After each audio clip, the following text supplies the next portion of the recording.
For you. The spell will keep it from wilting. She said you would need it for the journey ahead.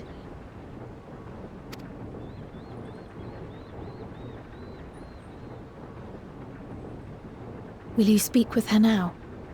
I cannot hope to match Minfilia's clarity, of course, but...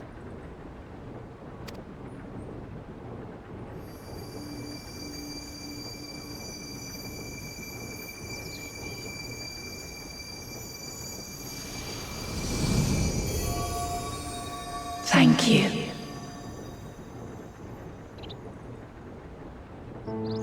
Do not worry.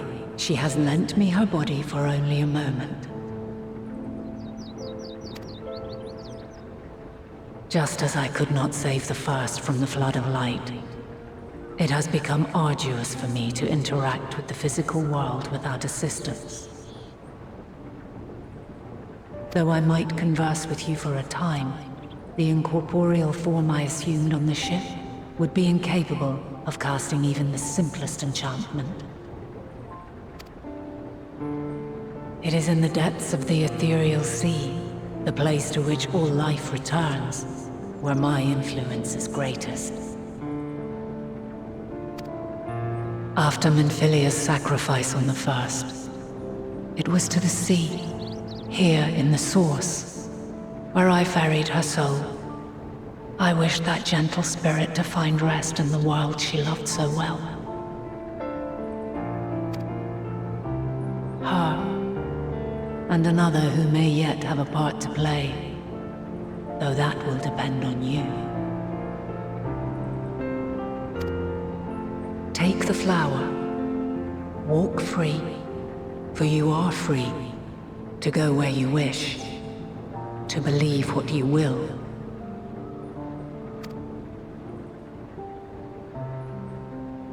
That blue will be your guide, test and proof of your conviction. In darkness, seek joy. Surrender not to sadness, and see beyond despair. Walk free, and bear the light for others to follow.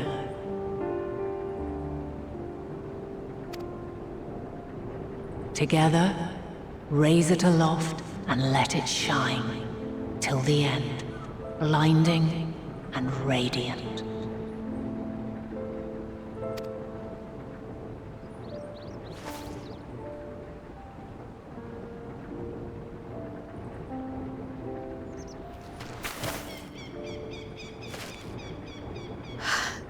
That was all too brief. Already she seems so far away.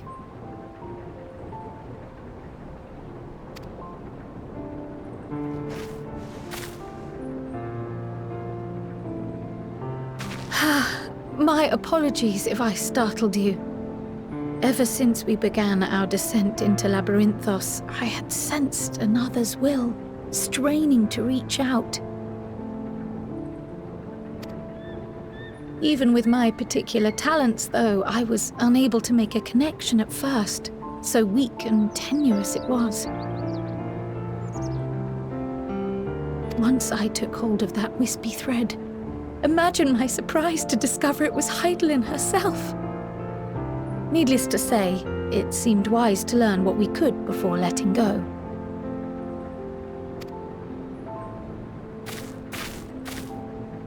Her answers were more cryptic than I would have liked, but at least she left us with a guide of sorts, that unusual flower.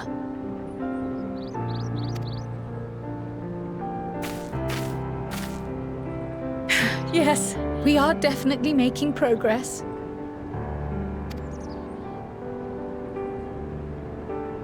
You can't be serious! We've done nothing wrong!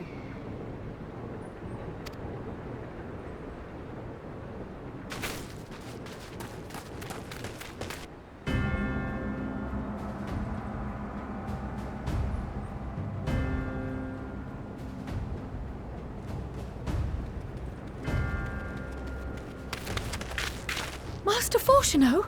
What business has the Forum with us? Obstruction and suppression, apparently.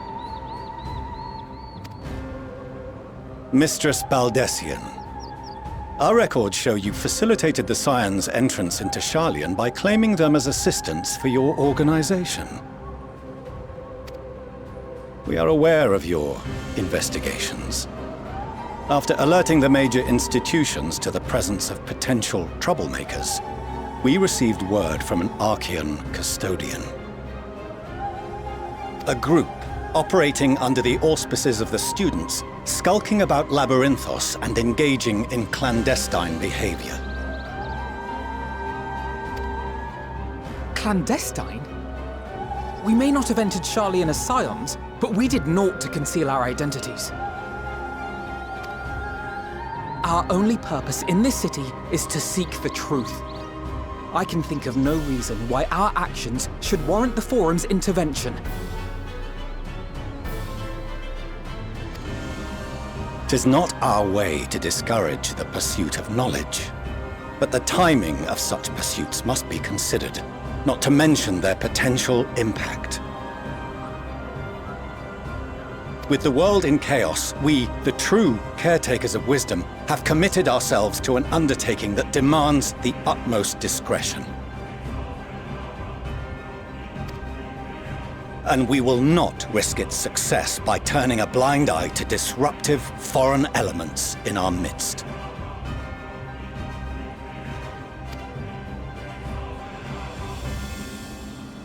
What, then, is to be our fate? Will you put us on a ship back to Eorzea? The Forum will convene to examine your case. The results of said inquiry will determine your future in this city. As for your absent companion, he has already been detained. Graha! But why? Is reading a crime now, too? Reading is encouraged, celebrated even. Not, however, of the volumes shelved in the restricted section of the library.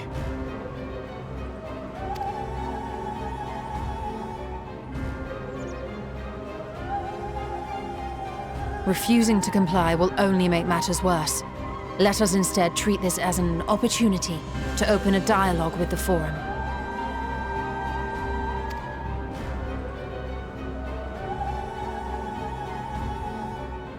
Silence is often one's best defense.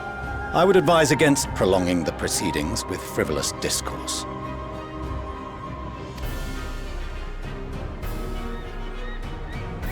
But enough. This is not the place for debate. The rostra await.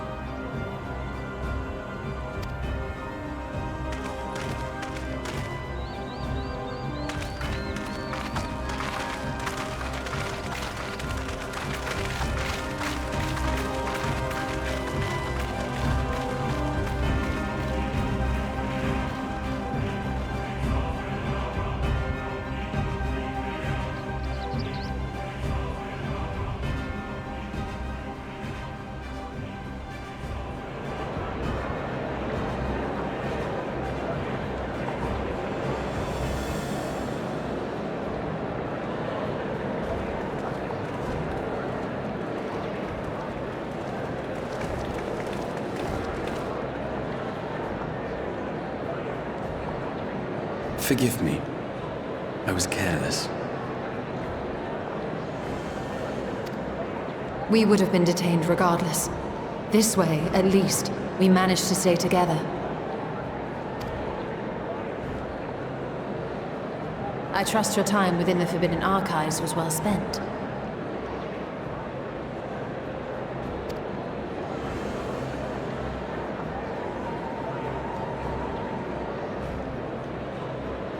The Forum will come to order! This inquiry is now in session. As Speaker-elect, I will be presiding over the day's proceedings.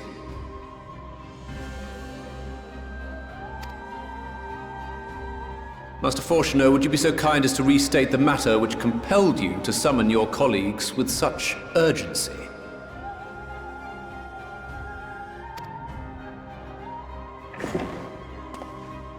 As you are all aware, we recently denied Eorzea's request for Sharlayan assistance. Since then, certain individuals dissatisfied with our decision have taken it upon themselves to interfere with our work. They entered our nation masquerading as associates of the students of Baldessian. But these malcontents are better known as the Scions of the Seventh Dawn. These militants wield influence with both the Eorzean and Eastern alliances, and are inextricably involved with the crises presently afflicting the world at large. Loose in our city, these warmongers sought to meddle with and expose matters of state secret. What are they, if not a dire threat to be expelled?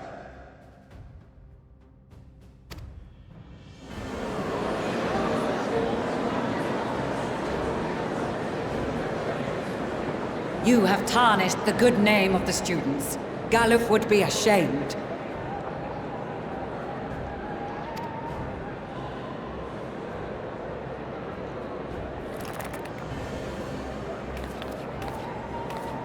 Galuf Baldessian was never one to forsake his fellow man. Even if this nation closed every door and retreated from the world, he would have found a way to help the Scions, help every soul of this star fight back against the coming doom.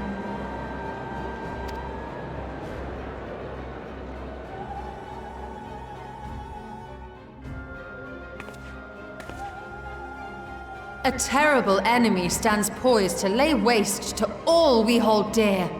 In the face of such madness, Eorzea reached out to Sharlayan, a respected ally, in the hopes of forming a united front. Was your curt dismissal truly the best you could offer? Or are you so preoccupied with your momentous duty of an age long past that even the end of the world is unworthy of your attention?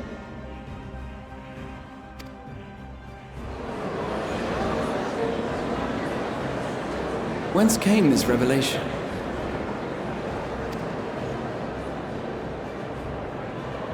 From the mouth of a Forum member within fortuitous earshot.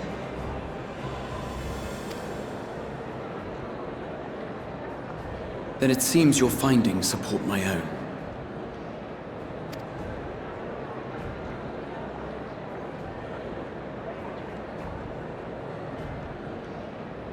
The reason I visited the restricted shelves was to study records of the Forum's policy-making process, to better understand the historical trends underlying their most major decisions. At first glance, the positions of neutrality in war and the accumulation of knowledge above all else appear constant and consistent, the unchanging pillars of Sharlayan society. And once upon a time, I might have left it at that. These days, however, I am more attuned to the subtleties of governance, and so I noticed something odd.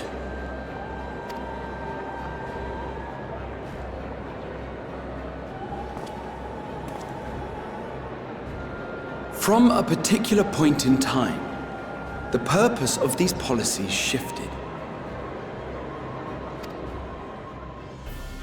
No longer was knowledge preserved for the benefit of society. Rather, society was to be gradually reshaped to ensure the preservation of knowledge.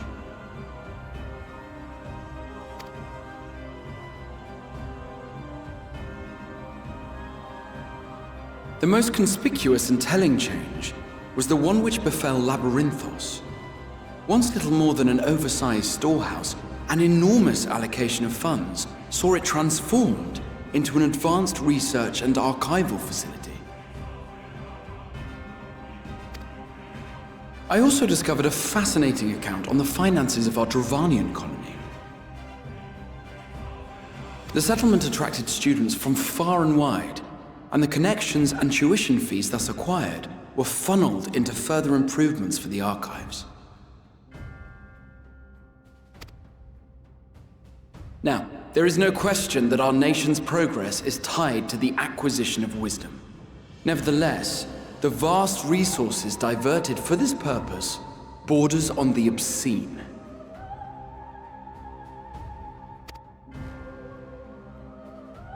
But returning to the matter of when, our change in course appears to have been made some 270 years ago.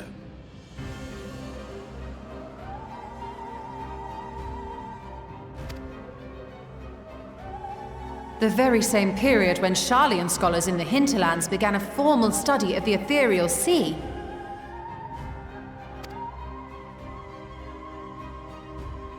You found something, did you not?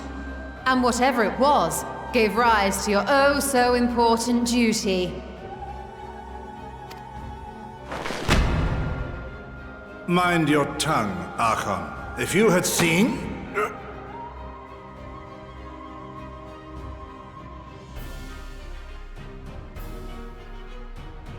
Yes, we are bound by a duty we cannot ignore.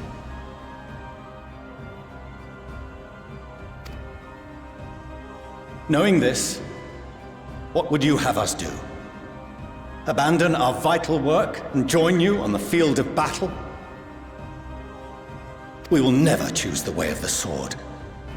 We will fulfill our mission not through strife and bloodshed, but survival. Come what may, we shall live on. We must. Do as you must, then. But we Scions will fight until the heavens fall, until our last breath.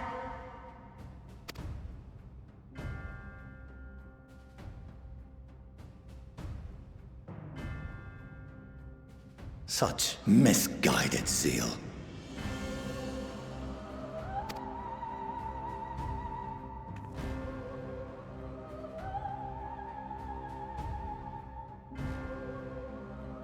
Father, Master Fortuno. I fail to understand the stance you have elected to take. But by the same token, I have yet to find a compelling argument to counter the challenge you put to us in Gridania.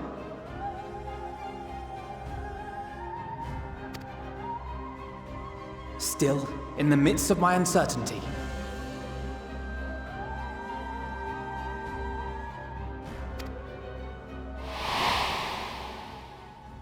I must trust in myself to do what is right, as others have chosen to trust in me.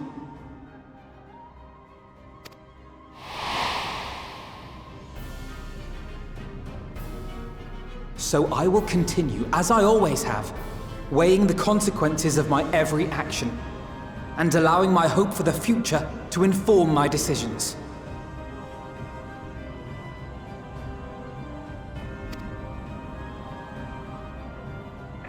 That's quite enough. Have you all forgotten the reason for this assembly?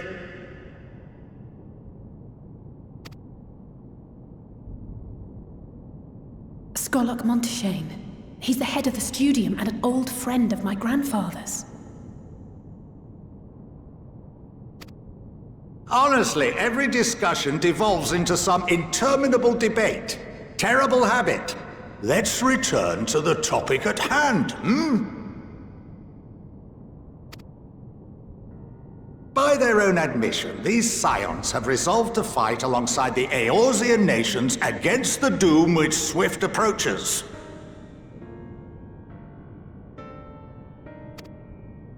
But there exists no evidence of an attempt to incite our citizens to do the same.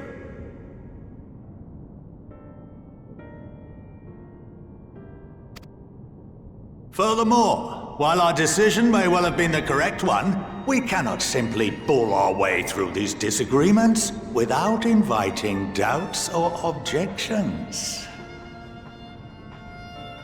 Put yourselves in their place. Who among you would leave a tome unopened if an elder forbid you read it with no reason given?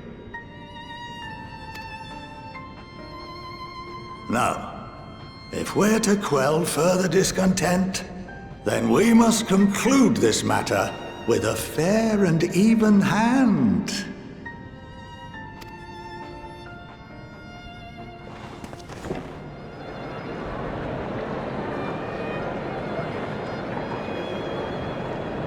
Order! We will have order!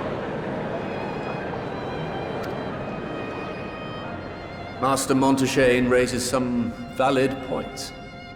Keeping such concerns in mind, I propose we enforce the following measures. Until further notice, the students of Baldessian are to cease any and all activities within the domain of Sharlayan. You will also refrain from any further investigation into the Forum's decisions and duties. Failure to comply with these restrictions will result in the immediate expulsion of your Scion associates.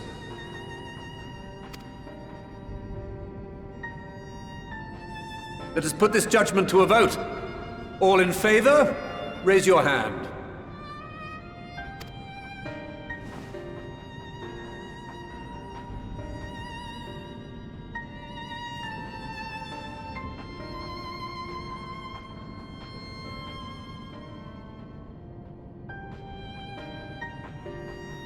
I count 51 for and 48 against.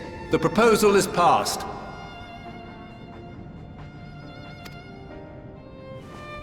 Students, Scions, you have heard the Forum's judgment.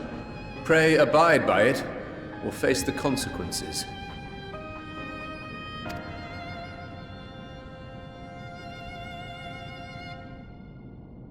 Honored members, I thank you for your time. This inquiry is concluded.